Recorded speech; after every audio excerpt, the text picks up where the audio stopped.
Bonjour tout le monde et bienvenue dans cette nouvelle revue de presse. Pour changer, on va s'occuper un petit peu de la Copa América avec le Brésil qui s'est incliné 4-2 au tir au but après avoir concédé le match nul 0-0 face à l'Uruguay. Un résultat synonyme d'élimination de la Copa América comme le relaye Odia sur sa une. Sans sa star Vinicius Junior suspendu, le Brésil a été incapable de prendre le dessus face à une équipe uruguayenne très agressive, auteur de 26 fautes dont un carton rouge pour Nandez à un quart d'heure de la fin du temps réglementaire. Eder Militao et Douglas Luiz ont manqué leur tentative lors des tirs au but. Un épisode qui rappelle le traumatisme de la Coupe du Monde 2022 pour UOL, avec là aussi une élimination en quart de finale au tir au but. En supériorité numérique, les Brésiliens ont déçu. Du côté des vainqueurs, El Observador se réjouit de ce résultat et qualifie ce match de leçon de football, louant le sacrifice légendaire des joueurs de Marcelo Bielsa. Seul bémol, la sortie sur blessure de Ronald Araujo. Prochain rendez-vous face à la Colombie en demi-finale de cette Copa América 2024. On passe à l'Euro avec la Turquie qui n'est pas parvenue à faire un nouvel exploit.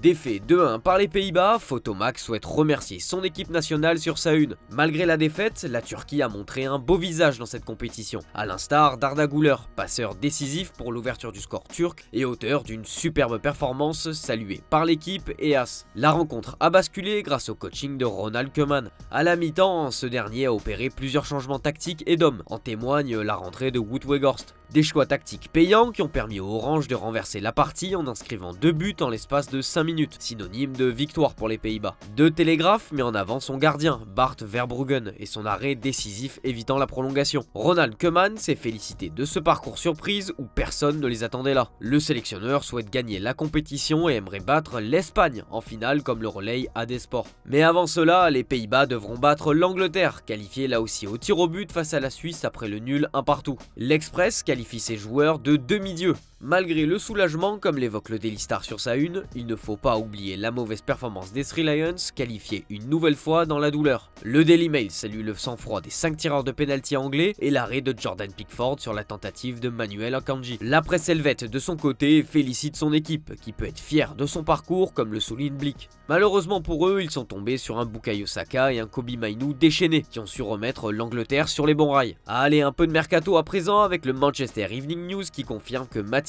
de Ligt est plus proche que jamais de signer à Manchester United. Eric Ten Hag s'est entretenu avec le défenseur central qui va faire le forcing pour rejoindre les Red Devils. Une offre autour de 50 millions d'euros est évoquée. Autre cas très chaud, celui de Joshua Zirkzee. Très proche de l'AC Milan, ces derniers n'arrivent pas à conclure un accord et Manchester United en a donc profité pour reprendre la tête des négociations selon Out of Side. Le joueur a donné sa priorité à Old Trafford, sa clause libératoire est de 40 millions d'euros. Comme chaque mercato ou presque, le dossier Mohamed Salah est sur la table. Alors qu'un possible départ est évoqué, Liverpool ne veut pas que sa star s'en aille cet été, peu importe l'offre qui sera mise sur la table. Arne Slot compte bien sur lui pour la saison à venir et les dirigeants veulent le convaincre de prolonger son contrat. Selon le Mirror, Liverpool aurait refusé une offre de plus de 175 millions d'euros de la part d'Al Ittihad l'été dernier. Allez, on file en France avec l'équipe qui décrit nos Bleus comme une équipe unie sur sa une, après la qualification au forceps face au Portugal vendredi soir. Le progrès met en avant la solidité défensive puisque les Bleus n'ont pas encore concédé de but dans le jeu.